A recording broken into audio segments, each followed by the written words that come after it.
Welcome to the Leadership Purpose with Dr. Robin podcast.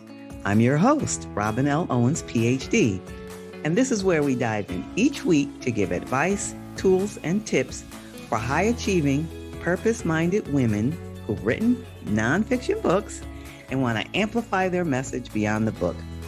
I'm a college professor, and when I'm not doing that, I am speaking, coaching, mentoring, and teaching high-achieving women who have written books how to use their books to make a bigger difference, have more impact, and purpose. Okay, let's dive in. Hi, everyone. Welcome back to another episode of the Leadership Purpose with Dr. Robin podcast. So glad you're here and listening to the podcast. Really appreciate you. And today, I'm talking with Greta Muller. She's an author of the award-winning book, Opening Your Presence, which I can't wait to hear about. It's now in its second edition after being translated and published in both Chinese and Greek. That's fantastic. Thank you. For over 24 years, Greta has worked as a coach and consultant to empower professional and non-professional speakers to command the room with authentic presence messaging strategies while transforming information into captivating stories. She had an extensive career as a spokeswoman and actor in television, film, and stage before moving behind the cameras as talent coach to television news, sports, and weather anchors. She then transitioned into the corporate realm, empowering clients through message development and speech writing. And she's a public speaker and conducts workshops on the power of bold authenticity. And Greta's working on her next book, Opening Your Presence for Seniors, a guide to happier online dating. Welcome, Greta Muller. Thank you so much, Robin. Thank you for having me. So good to have you here. I'm really excited to talk to you. So let's just jump right in. Okay, I'm ready. Okay, so I just read your bio introduction, and but tell us in your own words about you first and then the work you do. Well, when I was a little girl, I wanted to be a teacher, but it was a teacher who told me, no, you don't want to be a teacher. You want to be an actress. And that is literally why I did it. I was all set to, be an English teacher. And she helped me with college, and she is still a mentor in my life today. And I did it. I became an actress. I made a living. I bought a home. I did it. And then when I was looking at 40, there it was staring at me. Your career changes as a woman. Men get better looking and women get older. So I could no longer do a lot of the parts I was doing before. And I literally was sitting there on my sofa thinking, what am I going to do? I wanted a career. I didn't necessarily want children or that typical family, I guess. And my phone rang. And it was this broadcast coaching company who had heard something about me because I was always coaching people on the sides and being a bit of an instructor, and asked me to come in and interview. I did. I got the job and I loved it. I loved it every bit as much as I liked acting, if not more. Wow. I loved your audience is right there. It's your client. You see them do it. You don't have to do it. They're up in front of an audience. And I was being the teacher I once dreamed of being. And so it's just the best of both worlds. So I transitioned everything I knew into broadcast coaching, wanted to move to New York, which is where all my clients were. And at the time I was living in Dallas, and the company was not thrilled about that. And so I resigned, moved to New York, opened my own company. And in doing that and living here in New York, it's almost natural. You speak, you do workshops, you do more than just coach people. And that's what led me to write the book. That's amazing. Yeah. So it's my life has always been sort of things falling in my way or offers or opportunities. And I'm just lucky that way. Pay attention and say yes. Don't think about it. Don't try to figure it out. And does it make sense? And should I, would I, what do you think? Just do it. Yeah. And that's, that's literally how I came here today. I love that. And you were clear early on that you wanted to be a teacher. Yes. I think once we're clear, life brings us opportunities that we could easily say yes to. I think life still brings us opportunities if we're not clear, but it takes some time to figure it out. We may not see it. Yes. Yes, exactly. I agree. Because you knew your teacher heart was in there. When you recognize it, you could say yes immediately. And I love that you're still in contact with your early teacher who guided your whole career. Yes. She changed her name. She got a divorce, she remarried, but it was years. I mean, for years. The funny thing is she's very young. When she was teaching me, I was in high school. She was probably 8 years older than me, she was a brand new teacher out of college. And I still wanted to call her Mrs. Stewart, and she was like, Greta, you have to stop that. Call me Mary Lee. So, that's the big joke. Yeah, I definitely get that. All right. So I could hear in your telling of that story, the passion in your voice and the joy about all the work in all of its iterations, which is wonderful. All right. So now let's talk about the book that you have out already that's been translated and published in both Chinese and Greek. The book, Opening Your Presence. Tell us a little bit about the main message of the book. Well, I would say the main message is about all of us embracing the gifts and the skills that we have, our presence, and using those by sharing them opens the presence we have. It leads to more authenticity in your life as well as how you speak. I would never call myself a life coach. However, I have clients who call me that, or they will say I am their trusted advisor, something like that, because the work we do on public speaking, helping them with a presentation, broadcast anchors and the way that they communicate on air, you can't bring authenticity to one area of your life and then not bring it on in another one. You can't go home and then be fake. It just sort of spills over. Right. So that is the major theme, would be authenticity and bringing your entire self to the table. Wow, I have 1,000 questions, which I will control myself. I'll ask, I'll kind of stay on track here, but let me say why I have 1,000 questions that I will keep to myself. I love audio. I love speaking. I listen to public speaking like people listen to music. I call myself an audiophile in that regard. And I'm fascinated by the presence of actors and news anchors. And, so I watch them like people are listening to music. It's like almost like a sport for me. So anyway, That's why I have 1,000 questions that I'm not going to ask, but I just want to let you know to get that out so I can hold them back. All right. So we can stay on track here. It sounds like you had that passion, but what specifically led you to writing the book? Because you're doing the work. And so where does the book come in?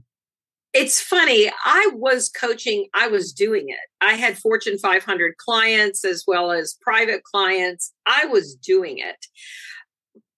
But I started noticing that so many coaches had initials behind their name, like a nurse would have RN or, a doctor at PhD.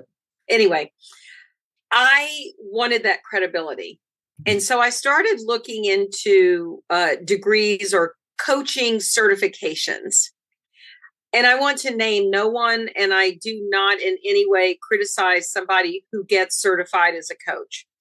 But I found that most of the schools that gave you accreditation as being a coach, I could have taught the class. They weren't showing or teaching anything. In fact, I had a client once who wanted me to help her be a coach. And I said, well, what do you want to coach? What is your area of expertise? And she said, I don't know. I just think being a coach would be wonderful. I said, well, you find your area of expertise and you come back and let me know. Well, she didn't. She paid thousands of dollars to a coaching federation of some kind, gave her the coaching credentials, made her a coach. She then called me again and said, okay, I'm ready. I'm a coach. I'm this. And I said, again, I ask you, what is your area of expertise? What are you going to coach? They did not help her decide that. Ooh. And I thought, what did they teach you? I couldn't even imagine. Anyway, that's a long way of saying that didn't work for me. I thought, I do not need that sort of certification. But I did want to sort of up my profile and up my credibility beyond, I used to be an actress. I know how to use my voice. I can do that, And so I thought, I'm going to write the book because I do have something to offer. At that time, I had been teaching almost as long as I had been an actor. And I had developed a methodology that is unique to me. And I wanted to share it. And it does start with an awareness of oneself, spring cleaning away old messages that are often from family members, well-meaning family members who want to help you, but you need to just be quiet. You talk too much, or lower your volume. You're too loud. And what they do is hurt the individual. I was always being told to quiet down and that my voice was too loud. So I can really relate to that one. And then I wound up bringing it to the stage, and I was the person that no one had trouble hearing. So I decided to write the book primarily for credibility, and I wanted to charge the proper amount for what I was bringing to the table. Because again, I found that there was so much bad coaching out there. Make good eye contact. Well, that's nice. I mean, that's like 101. I think anybody could come up and say that. My husband, who's an engineer, could probably say that. So a lot of it just had to do with credibility. And then once I did it, I thought, wow, it really was a springboard to public speaking. I was asked to come do workshops, and that led to a whole new avenue of my career. So that's how it happened. But I loved where it took me in that direction. And then I wrote this second edition. I was prompted to write it during COVID. Oh. And the original book had done very well, but I realized there were parts I really wanted to rework and really embrace the idea of hybrid communications on a corporate level, people working at home, people doing Zoom calls, people, really running an entire department from the safety of their computer at home. And that became important to me. And so that's why it led to the second edition. That makes sense. That makes a lot of sense. All right. So as you think of yourself, you wear a couple of hats, but they're all toward this one work that you do. But yes. Your author hat, that's the one I want to focus on for the next few minutes. Okay. What would you say has been your greatest challenge as an author? You might laugh. I don't know. Publicizing the book. I cannot, I'm not great at social media. I don't spend a lot of time talking about myself. Even as a coach, many of my clients are very high profile. I take a back seat. I can't say, oh, that CEO over there who just did a great job, that was because of me. The information I am given access to is I sign non-disclosures. I can't talk about a lot of the work I do. And I want to do the work. I want to coach. I want to speak. I don't want to promote a book. And that has been a real challenge for me. I have to have other people who are on my side doing that kind of work for me. And please don't expect me to do it, Yeah. So yeah. I would say that I'm pretty disciplined in the writing field. I wake up early with no problem. I like working in the mornings when it's dark. I'm pretty disciplined, but yeah, promotions. Yeah. That's a common theme I hear with authors. So you're not alone. Ooh, You are great. not alone. All right. So on the flip side, what would you say is your or has been your greatest joy as an author? I think you learn by writing. It's what I've learned, because in having to put it to paper and having to make it make sense to someone else, it must make sense to you. A lot of my work is gut instinct. I just know something's not going to work, or I know it's going to work. I can't even explain it, but I know why you should do something differently. I know that you should do something differently. And so I have found in writing, it's what I learned. It reminds me of stories from my past. And I'm like, oh my gosh, wow. You like in coaching, helping someone, because there's all kinds of coaching. I mean, job interviews, even negotiating a salary. I help people do that.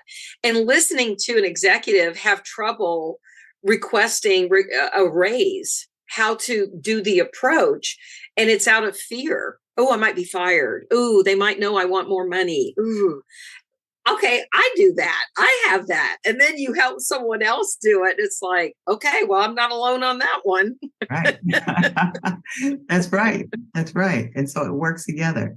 All right. So Yes. you talked about that as you kind of tied in the lesson.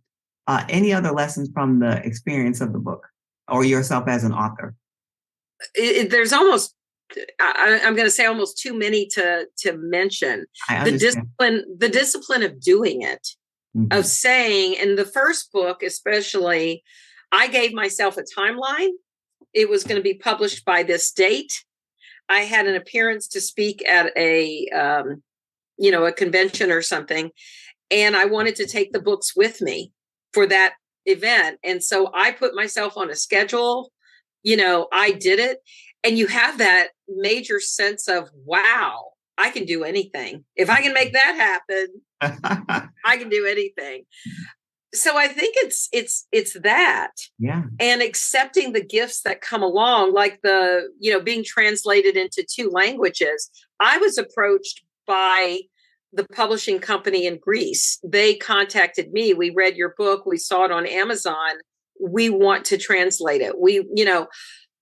I was so humbled by the experience. I was like, really? And if you read the book, I'm from the South. I write like I talk, and I tell stories, and I have this whole section on bless your heart. And, bless your heart can be a compliment, or it can be the biggest insult ever. I thought, how are they going to do that in Greek or Chinese? Right. And they did. And they had their own expressions, and working with them on that experience, it was so enlightening to realize, yeah, that was our expression in the South, but everybody has one. Everyone has that kind of terminology for themselves. So that was very enlightening. Yes, fascinating. That's Mm-hmm. fascinating to know that they have the same communicating the same message, just using different language, which makes Mm-hmm. sense now that we're thinking about it. Mm-hmm. All right. So, is there any way, or let me ask it this way: in what way does your book reflect a part of who you are?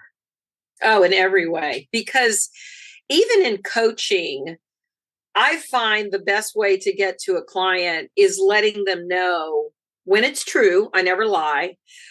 I know exactly what they're going through. If I can relate to what they're going through, and I can tell my own embarrassing story of when I made a fool of myself, or I made that very same mistake. So I tell stories where you have to laugh at yourself and bring that lesson to the other person. And the book is full of them. I don't just tell client stories, I tell my own stories. And I bring every experience in my life to my work and my writing. I was the victim of a bully for 2 years in 7th and 8th grade. Ooh. And he was a kid who was troubled, and he went on to shoot his sister Oh and my went to God. reform school. And the crazy thing is, she found me on Facebook, his sister. I didn't really know his sister. She lived, it was a graze or, whatever. But I had been for 2 years telling my parents that this boy was torturing me at school. And my parents were that old fashioned, you got to figure this out. Ignore him, he'll go away. And I remember 2 years into it going, I have been trying to ignore this kid for 2 years. Do you think he would go away by now if he was just, whatever? Anyway, she found me on Facebook, and I private messaged her and I said, I just have to ask, whatever happened to your brother? I know he went to reform school. I know this happened. And he is on the FBI's most wanted list. Oh, Yeah. And I thought, fascinating. yeah. I am so grateful he didn't kill me. Right. But that experience formed the rest of my life because I never tease people. I'll laugh about stuff and I'll laugh at myself, but I would never tease another person. Yeah. I don't joke in a negative way. Mhm. I would never belittle someone. I have a great deal of compassion for people who don't have confidence, etc. Mhm. Because he could have killed me spiritually, Yeah. but I came out stronger. Yeah. And I share that story, and I share a lot of that emotion in my book. And so I believe our greatest gift as writers of nonfiction Mhm. is to tell the true story, not to act like, ooh, I've got it all together and I'm so wonderful and my life's perfect because I live in New York and have a great view. It was a long haul to get here, and I am grateful for every single blessing in my life. And I share that in all of my writing. Yes. What a wonderful attitude, and therefore life, I would imagine, because of it. Mm-hmm. All right. So this podcast is for what I call purpose-minded, high-achieving women who have written nonfiction books. We just talked about nonfiction books, and they want to make a difference in others' lives. All right. So now, based on your experience and expertise in any of your areas, because you have a wealth of knowledge and wisdom, what's some piece of advice, or some people don't like that word advice, what's one tip or tool you'll give to the woman I just described? I'm going to jokingly say hire a publicist. But by that, I mean, do what you do well. Focus on your strengths and what you do well, and not try to be everything to everybody, because you will be pulled in many directions. And I have a wonderful publisher. I love her to death. But in the beginning, she was sending me a list of things she wanted me to do every week to publish the book. And I had to just say, unless we can get a publicist involved somehow, I cannot do any of that. I am too busy and I don't want to do it. And it's not my strength. And she actually wound up hiring a publicist for the company. And I was like, thank you. Wow. So my advice is, don't spend a lot of time trying to do something that is not your gift. I want to write the next book. I don't want to be sitting here writing, social media posts. So focus on what you do well and do a lot of that. You'll be a lot happier. I love that. It resonates with my way of thinking. So I absolutely love that. All right. So now, as you know, the podcast is Leadership Purpose. Even though we're focusing on expanding your message beyond the book, the title is Leadership Purpose.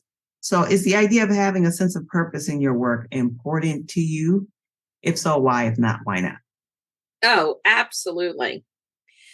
I think one reason I like coaching and writing as much as I ever loved being a performer, although most people think, oh, movie star, actress, oh, she met celebrities, woohoo. I think the reason this is just as meaningful to me is because even when I was doing that, I love those moments where you really hit it and you knew you were moving the audience, even if it was selling a product. When you saw that commercial and you knew you hit it and you made someone laugh or cry or whatever, I have always wanted to move other people as I enjoy being moved by others. It's why I love teaching and wanted to be a teacher. My teachers were amazing. They moved me. They motivated me. That is what I wanted to do.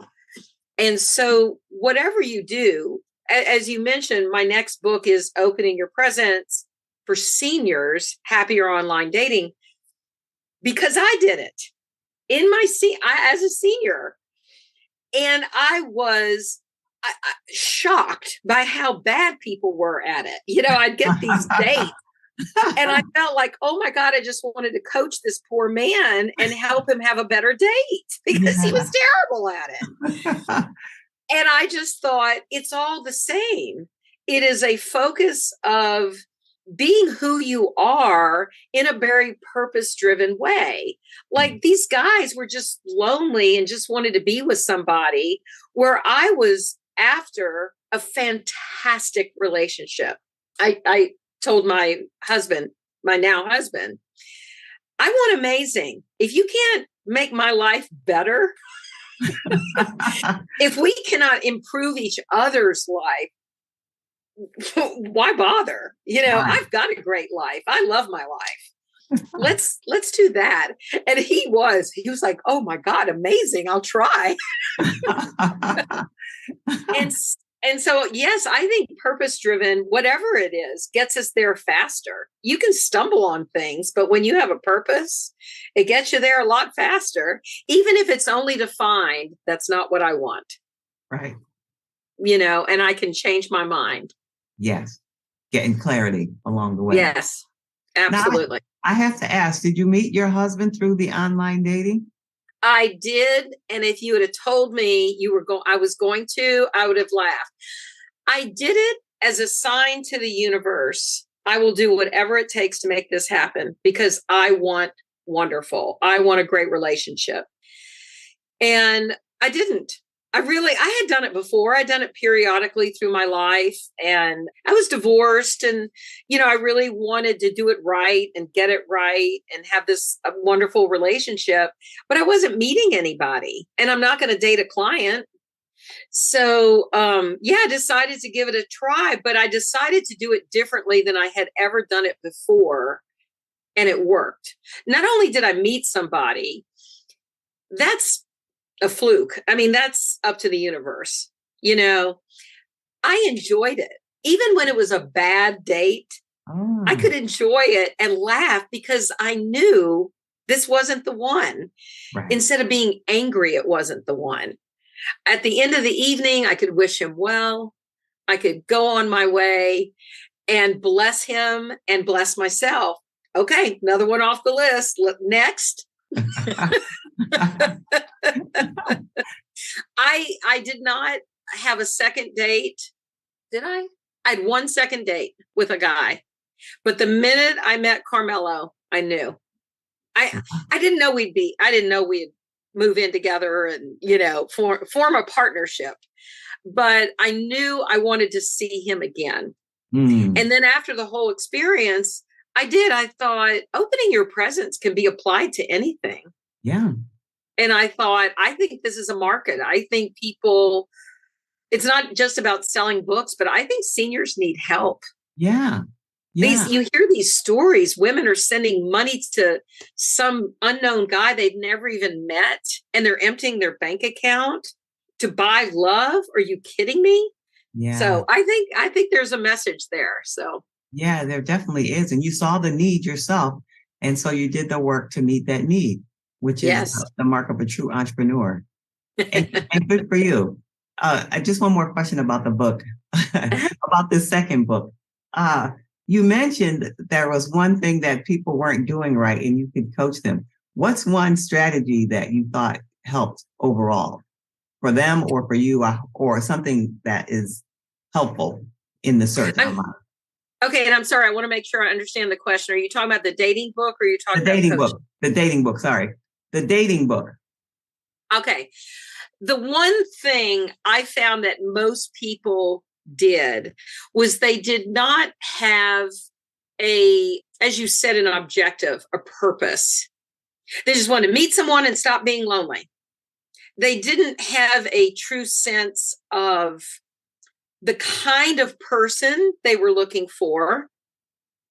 Do you know, one of my first questions to every man I dated, so what in my profile made you want to call me? Why did you think we would be a good match? Do you know, almost down to the wire, except for Carmelo, I didn't read your bio. I just thought you had a pretty smile. I liked your eyes. I thought you were pretty. Are you kidding me? I'm like, oh, okay. They knew nothing about me. Nothing. I knew everything about them. I could see how that strategy wouldn't work. I was just curious. I could see now that you mentioned that. I'm just fascinated by this conversation, and I know you don't have all day. But is there anything that you want to mention and talk about before we tell people how they can get in touch with you? Is there anything you want to say or discuss before we tell people how they can get in touch with you? Aside from the fact that I so believe in authenticity, regardless of age or profession, industry, I believe our power lies in being true to ourselves. Sadly, I think social media confuses it because, some, little person is, posting a nasty remark and everyone's, oh, she's so real and authentic because she just speaks her mind. And really, she's just being nasty. Mm-hmm. That's not authentic. Right. I believe there is a purpose behind authenticity. And it can be to change the world. It can be to improve one's life. But I believe when we know our purpose, which is why I loved the title of your podcast so much. I'm so purpose driven. When we have true purpose, we know why we're doing what we do. That tells us everything. It's not what you're doing, it's why you're doing it. And that way, I was a makeup artist. I was happy being a makeup artist. I made people prettier. I loved it. I was an actress. I did voiceovers. Writing a book. It's all the same to help other people be content in themselves. And that is what I preach to the world. I coach a lot in the hospitality industry, and it's hotel business. And whatever the business is, lawyer, doctors, one of my first clients here was a psychic. A psychic. Wow. Oh my gosh, a television psychic. That was one of my first clients in New York. But again, when we clarified her purpose, then she could go forth. I wasn't telling her what to say, but it affected how she delivered her message. And that's behind everything. So being true to oneself, that means saying no, putting up the hand sometime and going, no, that's not for me. That's hard. Most people just want to go along and get along and not rock the boat. And, right. Yeah. So I guess that's the bottom line, just authenticity in whatever you're doing. I happen to focus on speaking and presentations, but it's in everything that you do. Yes, it is. And we're always speaking and presenting ourselves, even in unofficial capacities and informal places. Absolutely. Practice on the Starbucks barista. Yes. Be polite. Start there. Greta, this has been such a wonderful conversation. I really appreciate you taking the time. And I'm guessing there are people who are listening right now who want to know more about how they can get in touch with you and just hear more about what you're doing. How can they be in touch with you? Probably the most direct path is my website, gretamuller.com. And it has everything on there. My book is on there. The second thing would be to read the book. I mean, you read the book, you're going to hear my story. You're going to get it. It's like having the best compliment I ever got was someone who said, reading your book was like having a conversation with you. I love that. Yes, that is a high compliment. So you heard it, and the book is Opening Your Presence, and we'll have the information in the show notes. Greta, thank you for being here and sharing your wisdom and expertise. I really appreciate you. Thank you, Robin. This was absolutely my pleasure. I wish you all the best. Thank you. I appreciate that. Okay, everyone. And if you want to be in touch with me, you can reach me at my website, robinlowens.com, robinlowens.com, or you can message me on social media if you prefer. I spend most of my time on LinkedIn, but pick your favorite site, Robin L. Owens, PhD, Robin L. Owens, PhD. And if you happen to be an author and you're ready to expand your message beyond your book and you've been thinking about turning your book into a course, I invite you over to my free training at createmasterfulcourses.com. createmasterfulcourses.com and get my free video training that will get you on your way. And until next time, this is Dr. Robin. Thank you for tuning in to this episode of the Leadership Purpose with Dr. Robin podcast. If you enjoyed it, head on over and rate and subscribe so you never miss an episode. New episodes drop every week, and I can't wait to hang out with you again soon. Meanwhile, this is Dr. Robin signing off. See you next time.